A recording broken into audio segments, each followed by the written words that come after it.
PCR को भी power दो तो कुछ नहीं करता ये। ओके, तो सर सीआर तो क्लास में है ही नहीं। अच्छा, अभी इसके मैं एब्सेंटी लगाता हूँ, डोंट वरी, इसी को एब्सेंट करा देता हूँ। जी सर, दोनों लगाए। डबल एब्सेंट इसको बता देना। ये तो रिकर्स है, अगर लीडर ही इस तरह के होंगे ना, गीदड़ बन जाए, लीडर गीदड़ हो जाए तो फिर क्या होगा।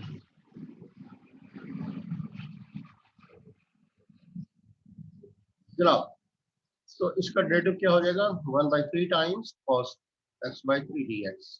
अब यहाँ देखो आपके पास cos x/3 dx है, लेकिन 1/3 नहीं, तो चलो इसको क्रॉस मल्टीप्लाई कर दो जरा, 3 du, और अब आपके पास गया cos x/3 dx।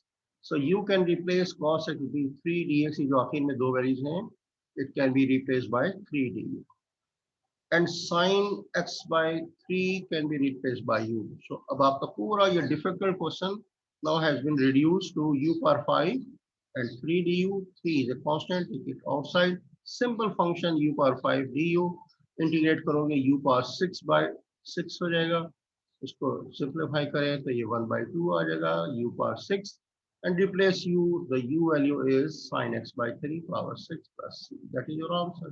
देखिए होल पावर 6 को हम यूं भी लिख सकते हैं, साइन की power 6 sine square theta is as good as sine theta and whole square. याद रखिएगा, बहुत सारों को कंफ्यूजन रहता है कि साइन के इसके ऊपर स्क्वायर थीटा, तो वो एक ही बात होती है। सिमिलरली डू क्वेश्चन नंबर 36, देखो 6 cos t और नीचे 2 + sin t नजर आ रहा है, इसको हमने कुछ रखना है, तो u 2 + sin t को u रख लो, इसका डिफरेंशियल लो du, 2 का 0 हो जाएगा, sin t का cos t dt डेरिवेटिव लिया है, ठीक है। अब आपको देखो 6 cos t dt चाहिए, तो 6 आप 6 से दोनों तरफ मल्टीप्लाई कर दो, ये भी कर सकते हैं ना, हाँ, या फिर 6 को बाहर निकाल लो और cos t dt को हमने क्या लिख देना है, फिर cos t dt को du रखो, सही है, ये भी हो सकता है। 6 outside, cos t dt has been replaced by du, and in the denominator you write u power 3, u power 3 को ऊपर ले आओ, -3, ऐड करने इसकी पावर में 1, u power -2 डिवाइडेड -2, इसको सिंप्लीफाई करें 6/-2 बिकम -3, इसको नीचे ले आओ 1/u² + c, u की वैल्यू वापस रख दें, u की वैल्यू है 2 + sin t, तो -3/2 + sin t whole square plus. So very simple, कोई मसला नहीं होना चाहिए। इसी तरह क्वेश्चन 42 देखो, cos √θ dθ divided by √θ sin square √θ, let u is equal to sin √θ। देखिए इसका डेरिवेटिव लेंगे तो cos √θ ऊपर नजर आ रहा है ना आपको, इसलिए इसको मैं रख रहा हूँ क्या, u को रख लो sin √θ, take the differential du cos √θ। अब √θ का डेरिवेटिव लोगे, √θ का डेरिवेटिव होता है 1/2 √θ dθ, ऐसे ही ना, पावर फंक्शन पावर -1 जी, ये फॉर्मूला लगाइए। अब आपके पास cos थीटा, ये देखिए cos थीटा dθ, और ये √θ नीचे है ना, ये यहाँ पे मौजूद है cos √θ dθ, ये ठीक है। तो ये 2 नहीं आपको यहाँ चाहिए, तो 2 को इधर क्रॉस मल्टीप्लाई कर दो लेफ्ट साइड में, 2 du is equal to this much, और ये मैंने लूप बना दिया है, लूप से आपको नजर आना चाहिए cos √θ dθ अपॉन √θ, ये सारा कुछ किसके बराबर हो जाएगा, 2 du। सब्स्टिट्यूशन का यही कमाल होता है, that a difficult question is reduced to a simpler form, इसीलिए हम सब्स्टिट्यूशन यूज करते हैं जनाब। अब ये ऊपर वाला ये हो गया 2 du और नीचे वाला sin स्क्वायर √θ, तो इसका स्क्वायर हो जाएगा तो u स्क्वायर हो गया, 2 कांस्टेंट बाहर लाए और u को ऊपर ले जाए -2, एक ऐड करें पावर u पर -1/-1, ये लिखा जाएगा -2 upon u plus c, u को वापस कर दो, u की वैल्यू है sin √θ, answer will be -2/sin √θ plus done. अब आइए जनाब, how to find the total area, this is very important, ये आप सीख लीजिए मुझसे।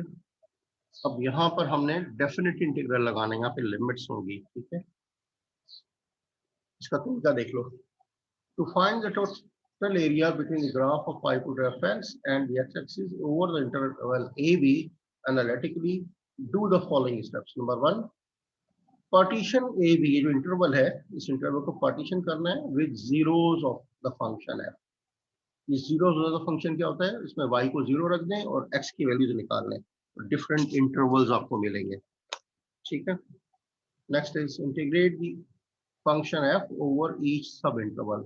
जितने भी सब इंटरवल बन रहे हैं उन तमाम इंटरवल्स में, अगर 2 बन रहे हैं तो 2 में इंटीग्रेट कीजिए, अलग अलग 3 है तो तीनों को इंटीग्रेट कीजिए, और फिर ऐड करेंगे the absolute values of the integrals. फिर हर इंटीग्रल का अलग अलग एब्सोल्यूट वैल्यू निकालिए, यानी अगर -6 आ रहा है तो उसका एब्सोल्यूट वैल्यू +6 हो जाएगा। तो अपने एब्सोल्यूट वैल्यूज को ऐड कर देना, that will be the total area. देखिए मैं, ये भी एरिया है, डेफिनेट इंटीग्रल देखें 7 to 18, 8x/8 into dx, 1/8 constant है, बाहर निकाल दिया, integral x dx, limit is 3/2। इनको हम कहते हैं definite integral where the limits are given. यहाँ पे हम c नहीं लगाते, फिर सुन लें, do not add c which is known as the constant of integration in case the limits are available, फिर वहां नहीं लगाना। ओके, x dx है, x का इंटीग्रल हो गया x²/2, लिमिट आ गई 3 to 5, ये 2 बाहर निकाल दें, ये 1/2 है एक्चुअली, तो 1/16 हो जाएगा। अब अपर लिमिट पहले हम पुट करते हैं, in place of x you put the upper limit 5² minus, minus लाजमी है, दिस इज बाय डिफॉल्ट, लाजमी हमें यहाँ पे माइनस लगाना है, दिस इज द स्टाइल, पहले upper limit then minus times the lower limit. Now in place of x you'll put the lower limit, that is 3, minus times 3 whole square, so 1/16, square of 5 is 25, square of 3 is 9, 25 minus 9 is 16, 16/16, answer is 1। इसको समझ नहीं आया पूछो। This is the way we solve the definite integrals limit के साथ। Similarly you do question 18, पहले आप integrate की लीजिए, इंटीग्रेशन के बाद ये आ गया सारा आपके पास, 3x³/3 कट गया, x²/2 -5x, इंटीग्रेट 1 to 0, पहले 0 रखोगे, सब में x है तो सारे 0 हो जाएंगे, फिर माइनस टाइम्स, अब 1 रख दें, x की जगह 1, तो पहली टर्म 1, फिर +1/2 -5, इनको सॉल्व कीजिए, और क्या हो रहा है, ये देखिए, ये प्लस का 1 है, माइनस का 5 इसको ऐड किया तो -4 बचा, ये 1/2, इसको कैल्शियम ले लो, 1 - 8/2 -7/2, ये तो ठीक है, माइनस लिखेंगे लिमिट के साथ, लेकिन जब वो एरिया गएगा तो इसकी एब्सोल्यूट वैल्यू लेंगे। अब देखिए ये है एक good question in front of you, in exercise 23 to 26, graph the function over the given interval, then integrate the function over the given interval, and B, find the area of the region between the graphs and the x-axis। देखिए ये आपके पास एक equation, ये parabola की equation है, y = x² - 6x + 8, interval आपको दिया हुआ है 0 to 3। तो जीरोस ऑफ द फंक्शन, मैंने कहा ना जीरोस ऑफ द फंक्शन क्या होता है, y को 0 रखो और ये इक्वेशन को सॉल्व करो, फैक्टर बनाओ, ये फैक्टर बनेंगे x - 4 x - 2, ये आपको आना चाहिए, लीनियर अलजेब्रा में पढ़ा है ना। तो x की वैल्यूज क्या आ गई, 2 और 4, यहाँ से 2 आ जाएगी, यहाँ से 4 आ जाएगी, इनको हम कहते हैं जीरोस ऑफ द फंक्शन। तो अब इसमें आप देखिए, द गिवन इंटरवल इज 0 से 3, तो बीच में 2 आ रहा है, तो हम पहले 0 से 2 लेंगे, फिर 2 से 3 लेंगे, 4 हमारा इस रेंज से बाहर है, लिहाजा 4 को डिलीट मार देंगे। देखो पॉसिबल सब intervals will be 0 to 2 and 2 to 3, x = 4 is not in the domain of the function, लिख दिया ताकि आपको समझ में आ जाए। जनाब अब हमारे पास 2 इंटरवल कौन कौन से बन गए, देखिए मैं यहाँ से कर रहा हूँ अभी, पहले ये देखिए बी पार्ट, सब इंटरवल पहले a1 निकालेंगे, 0 से 2 तक लिमिट लेंगे, फिर a2 निकालेंगे, कौन सी लिमिट होगी हमारी, 2 से 3 तक। चलो तो फंक्शन यही हमारा x² - 6x + 8 यहाँ रखा आपने, लिमिट लगा दी 0 से 2, इंटीग्रेट कीजिए x³/3 माइनस, इसके पावर 2 होगी तो डिवाइडेड बाय 2 तो कट के आ जाएगा 3x², मैंने सिंप्लीफाई भी कर दिया, 8 के साथ x लग जाएगा, कांस्टेंट है उसके साथ x लग जाता है, याद रखिएगा, 4 का 4x हो जाएगा, 10 का 10x हो जाएगा, 8 है तो 8x हो जाएगा after the integration. now limit is 0 to 2, put कीजिए x की जगह 2, 8/3 माइनस ये हो जाएगा x² हमारा 2 का 4, 4 3 12 एंड 2 8 16, सिंप्लीफाई किया आंसर आ गया 6.66। A2 निकालिए, इसमें आपने सब इंटरवल बनाया था 2 से 3, लीजिए limit is 2 to 3, same function, same way of integration, limit is 2 to 3, मतलब अपर लिमिट पहले कीजिए, x की जगह 3 रख दीजिए माइनस, फिर जब 2 रखेंगे तो 2 पे हमने इसको इवेलुएट किया हुआ है, वही आंसर आ जाएगा। तो मैं डायरेक्टली जो चीज हमने ऊपर इवेलुएट की हुई है सेम पुट किया, तो माइनस के बाद ये, लेकिन अपर लिमिट 3 के लिए कैलकुलेट कीजिए, ये आंसर आ गया 6, सबको सिंप्लीफाई करने के बाद 6 माइनस 6.66 आ जाएगा माइनस 0.666। अब मैंने कहा दोनों एरियाज को आपने एब्सोल्यूट वैल्यू लेने, तो total area will be absolute value of A1 plus absolute value of A2। A1 का तो एरिया है 6.66, ओके, इसकी एब्सोल्यूट वैल्यू यही रहेगी, सेम रहेगी, प्लस की तो वही रहेगी, हाँ माइनस वाला एरिया जो है वो प्लस में आ जाएगा, ये भी प्लस में, तो ऐड कर लें 7.33 इसका आंसर। ठीक हो गया। अभी मैं इस तरह का एक आध सवाल आपको और करा देता हूँ, ठहरें, ये सवाल हम सब्स्टिट्यूशन वाले बाद में करेंगे, अभी पहले वो आप एरिया वाला एक आध सवाल और कर लें, ताकि आपका आइडिया भी वे है वो स्ट्रॉन्ग हो जाए। खत्म हो गया।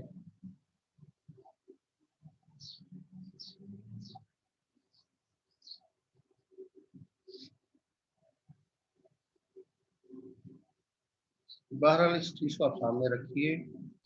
सर नीचे फिर चले मैं, गया एरिया वाला सवाल। क्या हुआ? सर नीचे चले गया, एरिया वाला आया था सवाल। आया था? कहाँ है देखो, यस सर नीचे। कहाँ आया था? मुझे तो नजर नहीं आ रहा था ये वाला। हाँ हाँ हाँ, गुड गुड, ये रहा सर। शाबाश शाबाश, तो आपने सीखा है। चलो ठीक है, अभी एरिया वाला हमने किया है, तो उसी तरह एक और जाके, ताकि आपका आइडिया ग्रिप कर जाए अच्छी तरह। देखिए, in exercise 35 to 40 find the total area between the region and the axes. क्योंकि इस तरह का एक सवाल आपको असाइनमेंट में भी दिया हुआ है मैंने, तो जरा सीख लीजिए कि कैसे करना है। आज आपका क्विज है और एक असाइनमेंट है, दोनों असाइनमेंट आप ले जाइएगा। आप को मैंने बहुत ज्यादा सवाल नहीं दिए, 5 क्वेश्चन 5 दिनों में कर लें, बल्कि 4 दिनों में कर लें, 3 दिनों में कर लें, इतना बड़ी असाइनमेंट नहीं है।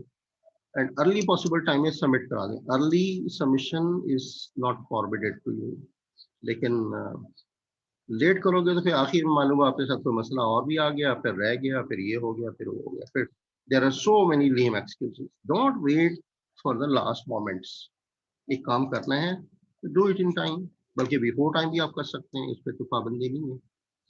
ठीक है। अब अगर कोई 4-5 क्वेश्चन भी 4-5 दिनों में नहीं करेगा, उसके बाद कहेगा जी सर मुझे बाद में ले लें असाइनमेंट, तो फिर तो मुझे नहीं लेनी चाहिए, क्योंकि जो लोग ऑनेस्टली काम कर रहे हैं, टाइम से कर रहे हैं, उनकी हद तलफी होती है।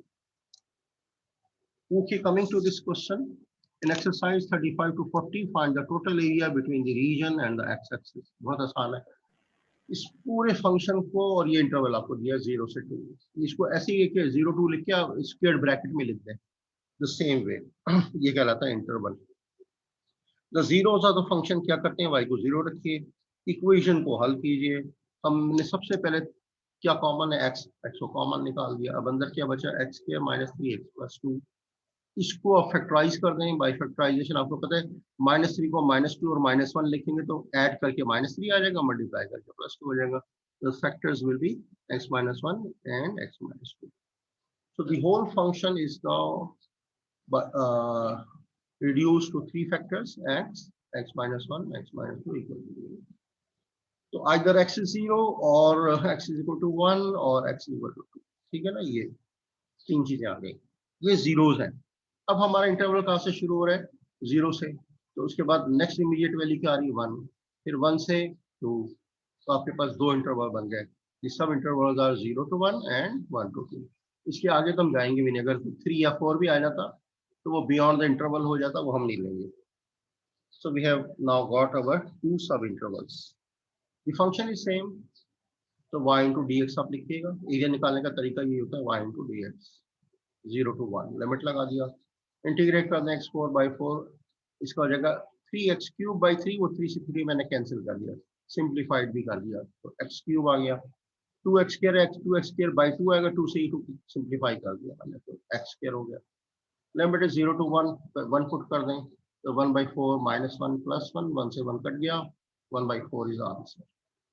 -0 तो सभी 0 है, सब में x है, तो every term will become 0 for area number 2। अब आपका दूसरा सब इंटरवल क्या है, 1 to 2, same function with 1 to 2, integration आपको सिखा दी। अब लिमिट हम पहले लगाएंगे 2 की, तो 2 रखें यहाँ पे, 2 to the 4, 4 the 16/4, ठीक है ना, ये 16/4 हो गया। या 2 लिखेंगे 2 की पावर 3 का मतलब 8, 2 पावर 3 मीन्स 8, 2 का स्क्वायर मीन्स 4, और -1, 1 पे हमने ये कैलकुलेट किया हुआ है, ये सारा ये 1 पे है, 1/4 डायरेक्ट रख दिया। सिंप्लीफाई कीजिए, ये 4 for the 16, 4 for 8 और माइनस ये सारा 0 हो गया, पहला फैक्टर तो 0 हो गया, -1/4 बचा A2 एरिया। तो total area will be the addition of the absolute values of these two. Absolute value of A1, which is A1/4, absolute value of A2, this is -1/4. ये माइनस वाला प्लस हो जाएगा after the absolute value. So total area will become 2/4 and answer will be 1/4. ये बात समझ में आ गई, हाँ कि नहीं? आ गई ना बच्चे? बोलो। Yes sir.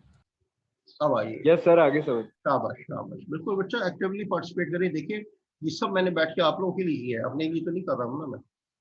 तो lot many questions I have done so that जब आप खुद प्रैक्टिस करने बैठे और आपका इंस्टा कप हो जाए तो सी माय सॉल्यूशन के मैंने कैसे किया।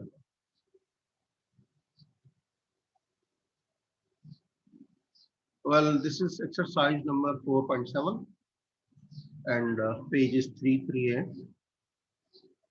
चलिए थोड़ी सी इंटीग्रेशन है, अगर सिंपल इंटीग्रेशन है तो सिंपली इंटीग्रेट करके उसको आपने लिमिट रख देनी है, लेकिन अगर कहीं सब्स्टिट्यूशन है तो वो जरा ज्यादा इंपॉर्टेंट हो जाता है, थोड़ा मुश्किल भी हो जाता है। अब देखिए ये तो सिंपल इंटीग्रेशन है, क्या है x² plus √x dx, x² ऐसे रखा है, x की पावर 1/2 हो गया dx। अब इंटीग्रेट करेंगे, x² विल बिकम x³ 3 और इसकी पावर में ऐड करेंगे 3/2 divided by 3/2 and limit will be 0 to 1।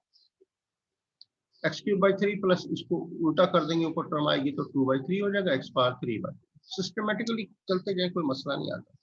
अब लिमिट को ये in place of x you put 1, तो ये हो जाएगा 1/3 माइनस ये हो जाएगा 2/3 और 0 रखेंगे तो दोनों 0 हो जाएंगे। तो 1/3 plus 2/3 will become 3/3, answer is 1। Any problem to anybody? नहीं है ना? क्वेश्चन नंबर 10 देखें। 1 प्लस कॉस x, 1 का x हो जाएगा और कॉस का इंटीग्रल साइन x होता है। लिमिट है 0 से पाई, तो पहले पाई रख दें, पाई साइन पाई माइनस जब 0 रखेंगे तो x भी 0 और साइन 0 भी 0 होता है। साइन पाई की वैल्यू भी 0 होती है, तो net answer is left which is pi. कितना आसान, लेकिन ये कंसेप्ट क्लियर होते जाएंगे ना अब आपके। ये देखिए 4 बाहर निकाल दें इंटीग्रल से, सीकेंट यू टेंजेंट यू का इंटीग्रल होता है सीकेंट यू, लिमिट इज 0 से π/3, 4 secant π/3 minus secant 0, lower limit आनी। सीकेंट होता है 1/cos, याद रखिएगा, लिखा है मैंने यहाँ पे, आपको तक याद रहे। तो 4 टाइम्स 1/cos π/3 माइनस 1/cos 0, π/3 याद रखिएगा। पाई को अगर 180 रखते हैं ना तो 60 डिग्री, और cos 60 होता है 1/2, तो 1/1/2 माइनस 1/cos 0 1 होता है, 1 लिखा, ठीक है। ये 2 ऊपर चला जाएगा, पता है ना, डिनोमिनेटर में आ रहा है, it will go in the numerator. 4 times 2 और ये 1/1 will remain 1, 2 minus 1 will be 1, 1 into 4 will be 4, that's it। तो प्रॉब्लम कर लेंगे, इसी तरह क्वेश्चन 23 भी कर लेना। और अब मैं आपके सामने ये क्वेश्चन कर रहा हूँ, ये है इंपॉर्टेंट क्वेश्चंस। फिर से बता रहा हूँ कि यहाँ सब्स्टिट्यूशन भी है और लिमिट्स भी है, वेरी इंपॉर्टेंट क्वेश्चन। पूरी ये लिस्ट है आपके पास, a long list of the questions in which substitution is involved as well, the limits are there। A definite integral for the substitution है। देखिए, use a substitution to find an antiderivative and then apply the fundamental theorem to evaluate the integral। fundamental theorem वही है जिसमें आपने limit कैसे लगानी होती है और सब्स्टिट्यूशन के मान।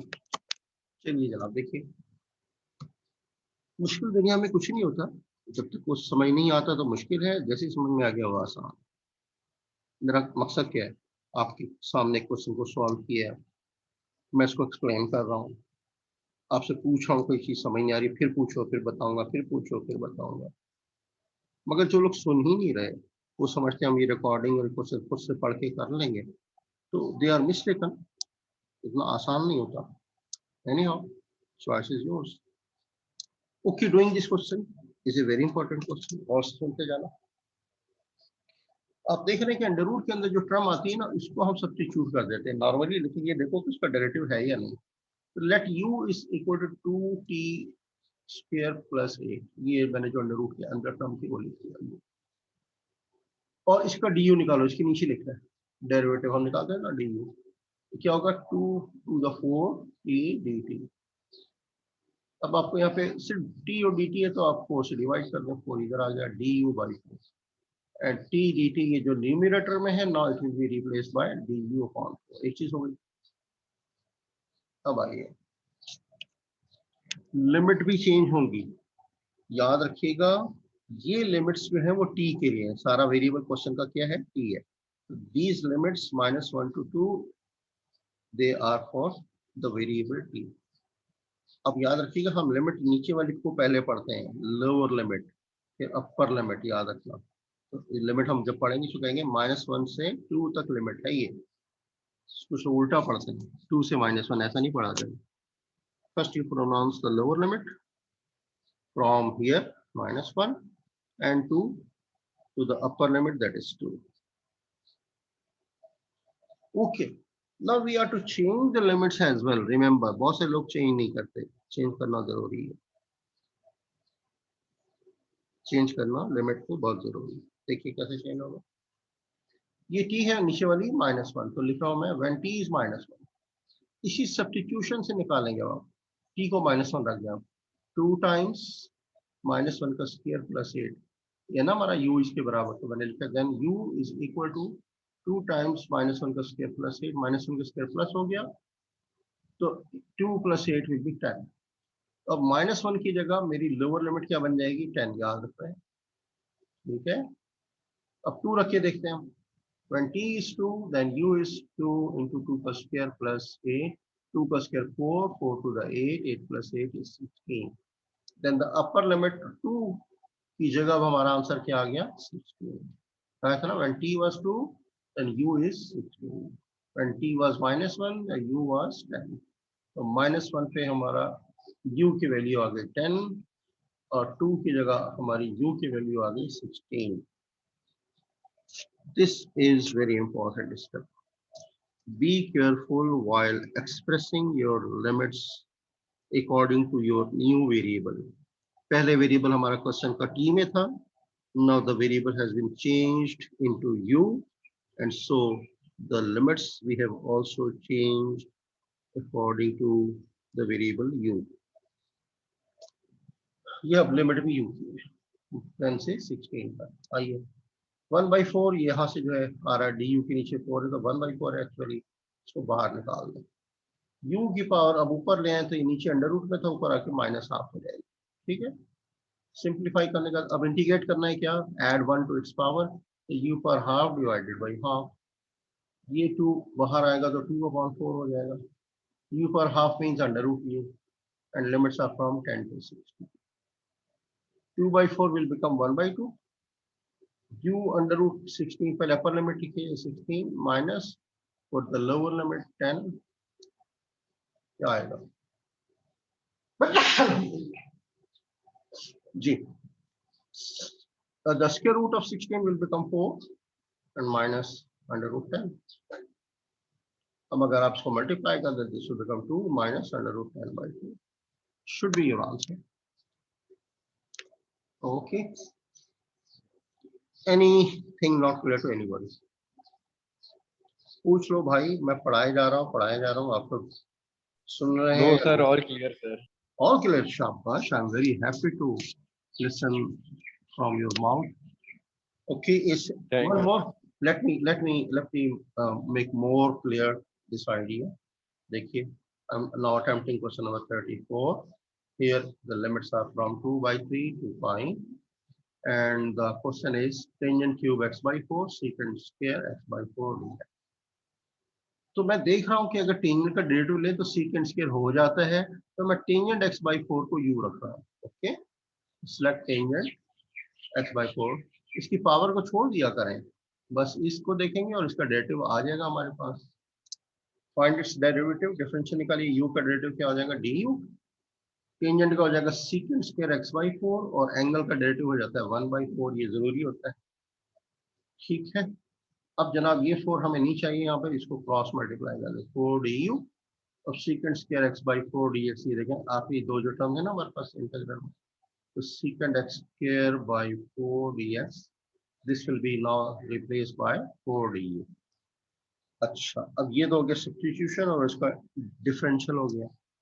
अब हमने लिमिट भी चेंज कर ली, तो ये लिमिट्स किस वेरिएबल के लिए, वेरिएबल इज x, ओके, और अब हमें वेरिएबल कौन सा यूज करना है, u। चलिए लिखें पहले, when x was equal to 2/3, ये लोअर लिमिट ले लें, देन u किसके बराबर होगा, u हम कहाँ रखा ये, फिर हम u यहाँ से कैलकुलेट करेंगे, then u will become tangent 1/4 और x की जगह रख दें 2π/3, कैंसिल हो जाएगा 2 to the 4 और ये टेंजेंट π/6 हो जाएगा।